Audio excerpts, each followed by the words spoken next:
very true. If we didn't die at time X, this is what I've been working towards. Oh, I have been insulted to my face. Welcome to yet another episode of Hisia Chats with Viola Karuri, who is a singer, a songwriter, a sound engineer.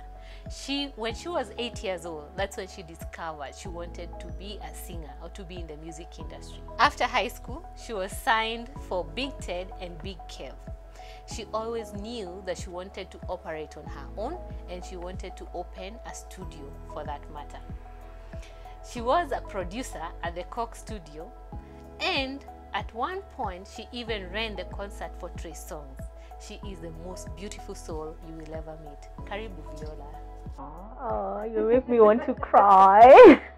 What an intro. Asante sana. So let us know who you are and what you do. I am a singer, I'm a songwriter, I'm a mom, I'm a wife, I'm a tree hugger, I'm an avid environmentalist. In the music industry, what drives me is the belief that music should not just be heard, music should be experienced and felt. So yeah, that is me in a nutshell. When and how did you begin your career in the music industry?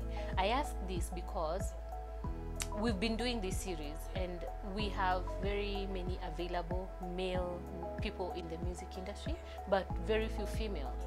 And even if a female tries to come out, there are times we don't know what happens to them. You've been consistent. So walk us through that. You're very right. It's a very male-dominated industry. I was the first ever female producer on Coke Studio. That just after 7 years of the season, I was the first. So that just shows how male-dominated it is.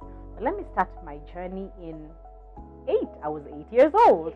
Yeah, and I saw Shalamwana on TV. And there was this show that used to be called Music Time, and she was on there, dezoing, and she had this really long skirt. Like it was, I mean, not long skirt, the long slit. It was up to here. And I always say that I'm not sure whether it was the slit or her singing that got me attracted to music. But I say that is what I want to do. And I was very lucky that I had a music teacher. I always remember Mrs. Cargo, because she saw it in me and she was adamant about pushing me towards constantly doing music festivals and things like that. Fast forward to after high school, and we were in a group and we were signed to a record label here in Nairobi, and that just kept pushing me towards, being a professional singer, that this was actually a possibility. And then I was called to music school, Berklee College of Music, and I was very lucky. Let me tell you, this is a lesson in parenting. I always say my father is truly a lesson in parenting, because he could have pushed me to go and do law. I was called to do law. He could have pushed me and he could have said, no, you are not going to music school. But he stopped and said that you clearly want to go to music school. You clearly see direction where you're going. So go ahead, do it. So how many parents of our generation would actually pay for music school? So when I stop and think about decisions that I'm making for my kids, he is one of the people I look back at and say, okay, what would my father do? So he's a real driving force and inspiration to me as a parent as well. Yes, I did music in Boston at Berklee College of Music. I then moved to New York, where I worked in various studios as a recording engineer and a sound engineer. Worked on a couple of films, Harry Potter. I've done so many projects, and then moved back home. And I've been working in the music industry since 2009. And to parents out there, when you realize your child has a talent in something, please push them to that. Because I know with music you have to be creative. You're creative with your words. So be an encouragement as a parent. Be very observant. See what your child is good at. Encourage them, because this space is where creativity is left. Maybe on that note, you can also let us know the defining moments in your career? The first very defining moment of my career is, okay, of course, apart from going to music school, when I released my first album. My goodness, that was such a pivotal moment for me, because it was, if I was in that space then, I would tell myself, this is a kind of like a picture of how hard work being in the entertainment industry is. I worked on that project for a whole year.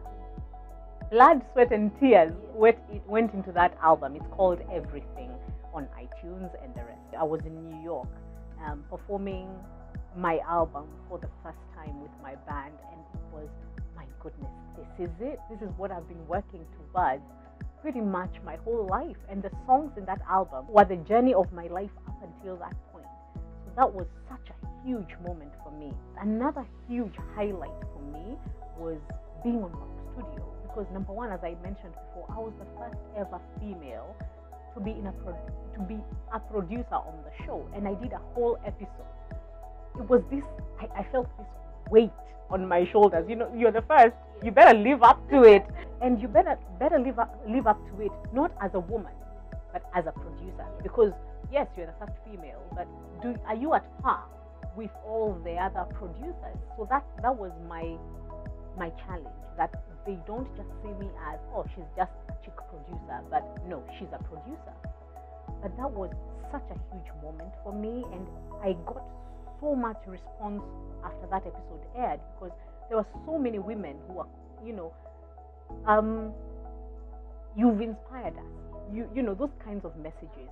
How do I get into this? Because up until that point, most women in the music industry are seen either as singers or dancers or video vixens. So yeah, those have been my pivotal moments. What would I tell a younger me, having gone through those moments? I would have told myself to enjoy them, because something happens, and only now, when you go through some of these interviews and somebody speaks of the things that you have done, you go back and say, oh yeah, I remember that. Oh yeah, I remember that. So I wish I had been told by an older version of me could run back into the future and into the past and tell that person, and tell Viola then, enjoy this moment, live in that space, because yeah, the highs are few, the lows are more, but just enjoy those highs. Yeah, live in that moment, enjoy it, and because this is what you've been working towards, right? So enjoy it while you're there. So those are your defining moments. Yes. But every journey has a high and a low. Okay. I don't know if at any one point you have felt like I didn't make a good choice, or I should have been something else other than what I am. And if you have had those moments, your low moments, what are they, and what did you do about them? The lows. Wow, which one can I even talk about? You know, I've been through a lot. I have been insulted. Has somebody insulted you to your face? Oh, I have been insulted to my face. I have been told how you're not good enough, how you're not pretty enough, how you're not, oh my gosh. So one time I was insulted by somebody who was younger than me, who felt that they were in a powerful enough position to put me down. Was it a female? No, oh, okay. It wasn't. Which is shocked, because we always say women are very mean to each other. But I feel like when women are mean to each other, sometimes it's not directly to your face. It was a guy who felt that he was powerful enough to be able to tell me that. He was not. But if I didn't quit on that day, I don't think I ever will quit. Because you know, where you're sitting in a space telling yourself, don't cry, don't cry. Do not give him the power to say that you cried in front of him, after saying that what he said was impactful enough. That was a real low.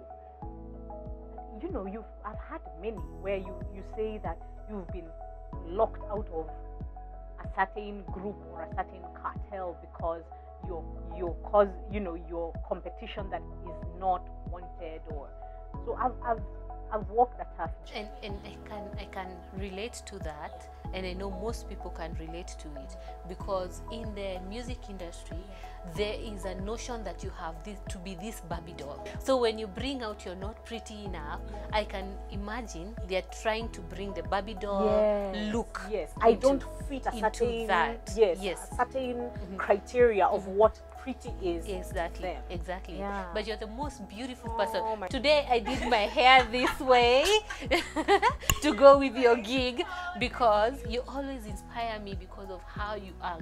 You embrace natural look. Anytime I've met you, and this is very true, she will always have an African theme to her.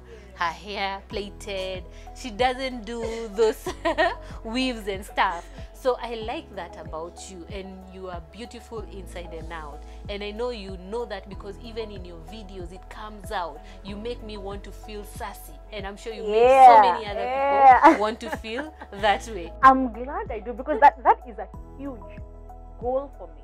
So like let's digress, if you don't mind, a little bit. I'll talk about this new song of mine called I Like It. It was such a step out for me, because I'm normally so reserved and very I want to say in control of everything, and everything has to be in a particular way.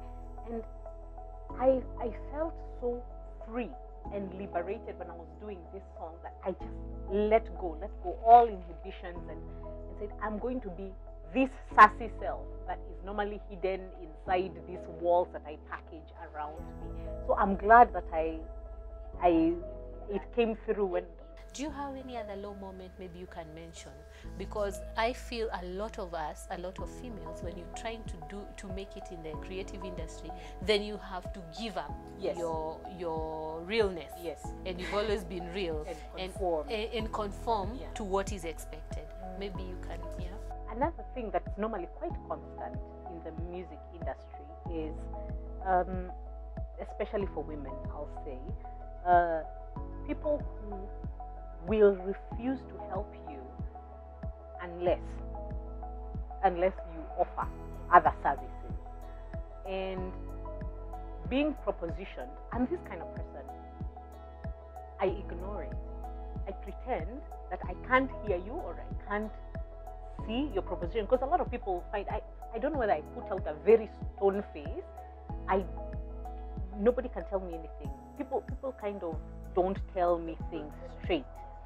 So they'll imply. And when you imply, I choose to ignore you. I ignore what you're trying to, whatever. So then you find that a lot of doors don't open, because you're not willing to cross that line. And because I'm not willing to cross that line, it becomes a harder journey and a longer journey. So women go through that a lot, being propositioned just constantly. It's like you are first a chick before you are a talent. And so that just needs to stop. But I like the fact that you've created a brand. You've been constant, ignoring, knowing your focus, keeping your brand, and that has also helped with creating or building who you are. Because as much as I know there are doors that will close, there are many others that definitely open. So an encouragement to you, young lady out there, do not give in, because yes, when you give in, your journey becomes short. It's not gonna be long. You'd rather create an identity, your own brand, know how to shut the voices out, and focus on your goal. Now, these laws, have they at one point affected your peace of mind? Absolutely. There's so many points that, you're human at the end of it. They stress you out, they bug you, but I've developed this thing, coping mechanism that I do. I just talk to myself. I go and say self, and it's so weird, let me tell you. I literally talk to myself. Yes, we call me and all my personalities. Let us have a sit down. Self, we are okay. We will be okay. This is just a bump in the road, and and we will survive. if we didn't die at time X, then you bring in an example, and we didn't quit at time X, then we are okay. And then I'm this kind of person who I watched Tina Turner in concert. She was 70. This was her last tour. And I said, oh my gosh, she had dancers who were like 20 on stage, and she was just dancing with them and keeping up with them. And I said, that's me. I want to be performing my music. I want to do music with longevity until I'm 70, and because I feel like I was born to be on stage. Yes. So when I'm in that meeting, I say, keep our eyes on the goal, let's keep our eyes there. We are far from 70, so we still have a journey to go. So yeah. Have there been some common issues that contribute to stress and depression? Because being that we are talking about mental health also, there's definitely the aspect of stress. By the time you're calling yourself for a meeting, depression is creeping in. And I like your coping mechanism, because that is one way of facing your fears and even forging ahead. You look at what your achievements have been previously, because if you lose that, then you will not be able to accomplish what you're trying to accomplish. But being able to point out your previous achievement encourages your willpower to forge on. So do you think there are common issues that contribute to stress and depression in the music industry? Stress, money. Hey. Oh wait, how long do we have to talk about money? Hey, money is one of those things that can help you build your dream, and lack thereof can destroy your dream. Music is an expensive career. To be able to draw profit from the music industry takes a long time. It takes a minute. So one of the things that we struggle with is, lack of money, and it's such a stressful thing because it's a driving force. If you don't have money, you can't invest in your music. If you don't invest in your music, you cannot produce product that is up to commercial standards. When you don't produce that product, you don't play in the major leagues. You're not played. You're not played. When you're not played, you're not relevant. When you're not relevant, you don't get gigs. When you don't get gigs, you don't get money. When you don't get money, you don't have money to invest. You see that cycle?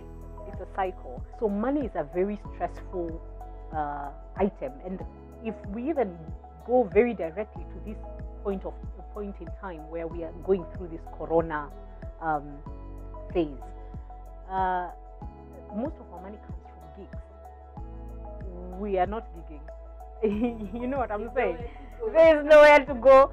So, and already last year was really hard, because when you consider most of our gigs come from corporates, or they are corporate driven. So you'll have, like, say, Safaricom doing some gig or other, and they call a whole bunch of musicians.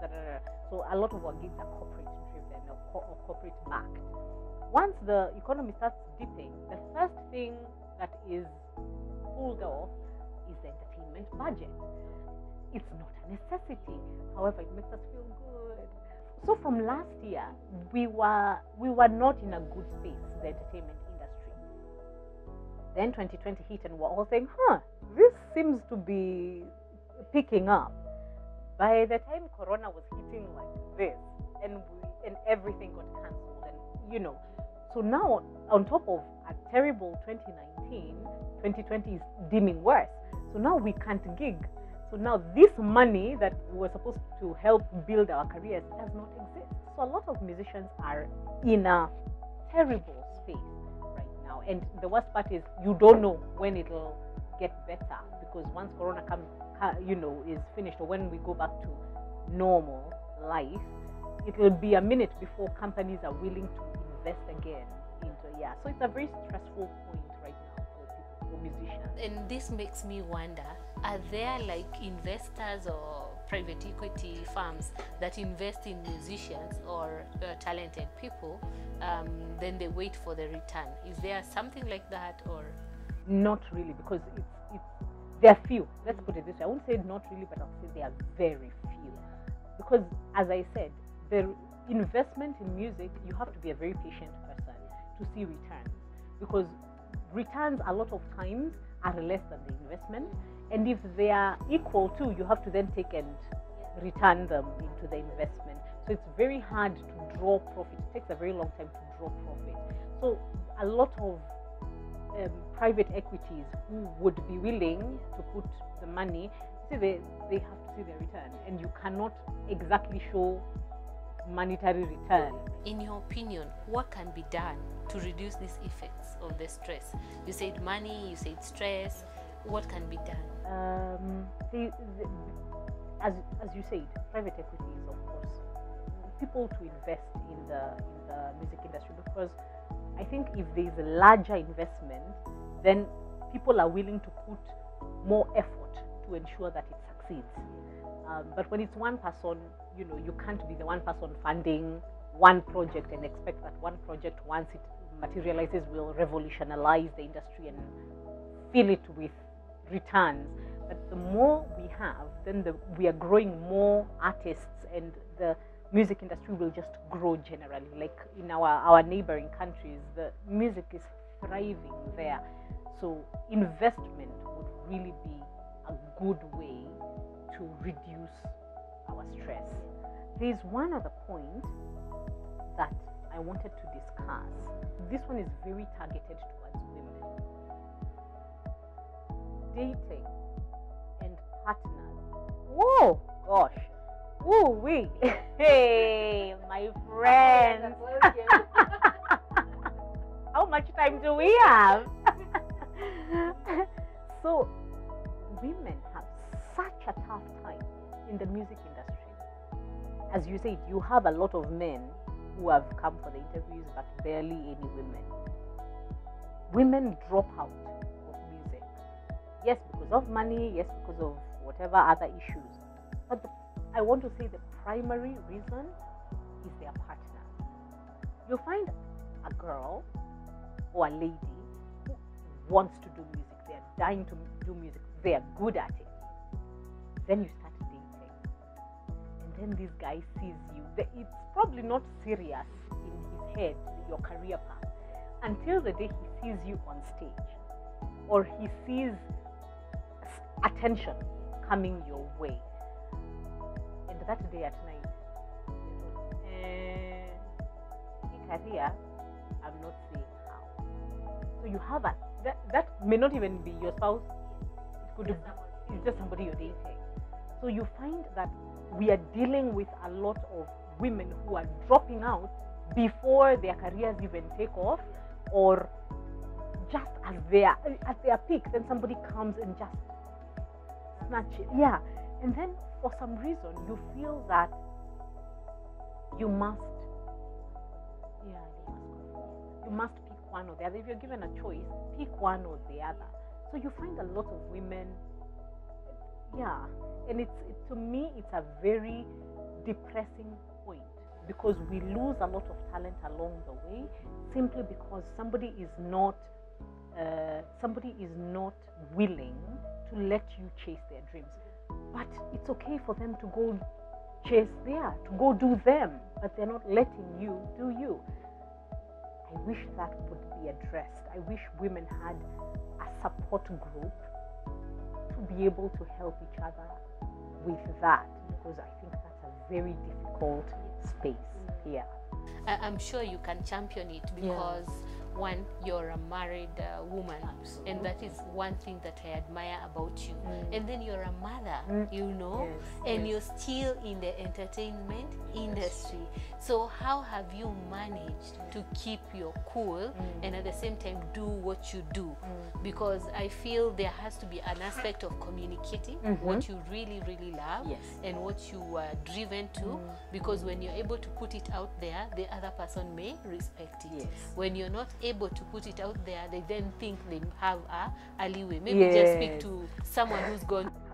I always joke about it, because I say my husband and I, we met when I was in music school, so he knew. He knew what he was going to go through. It was I didn't wake up one day and say, I want to sing. No, he found me doing it. So there's no way he could have led me differently. However, he could have tried, but he didn't. Maybe because as you said, maybe I'm also very vocal. So it was not an option. By the time I'm getting into this, this is what I'm getting into, and that's just it. He didn't even try. So I respect that about him.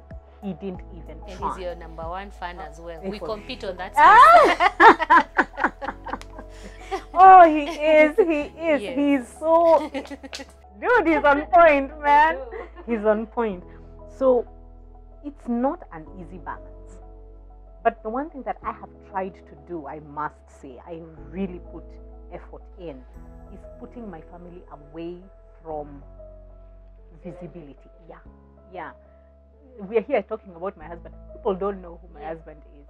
There are times where we've been at an event and we've been pictured together. They'll write my name and they'll write his name. They write them separately. They won't say this is so and so, Mrs. so and so, or whoever, or this is so and so and his wife, or this is so and so and her husband. So and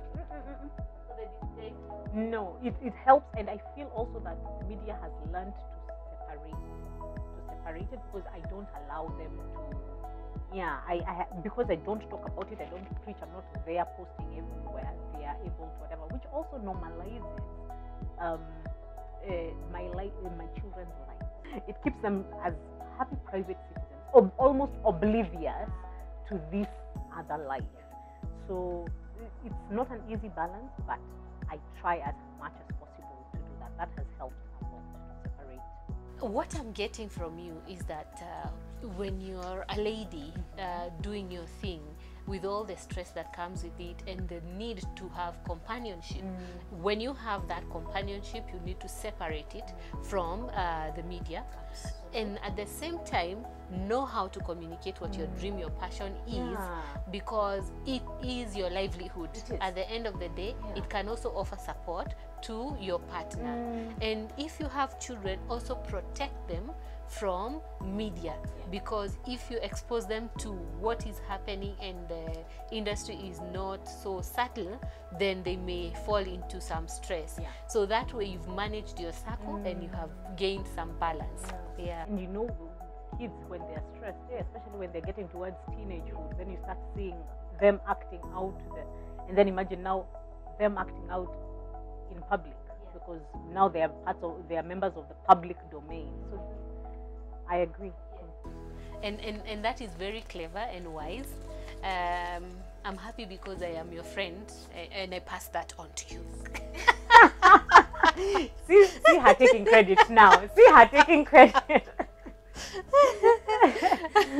Would you recommend therapy to people in the music industry, considering the myriads of stress that they face, and especially now during COVID-19, the lockdown, not knowing where to start, or even doubting whether you're talented enough or whether you have the resistance to persevere the journey?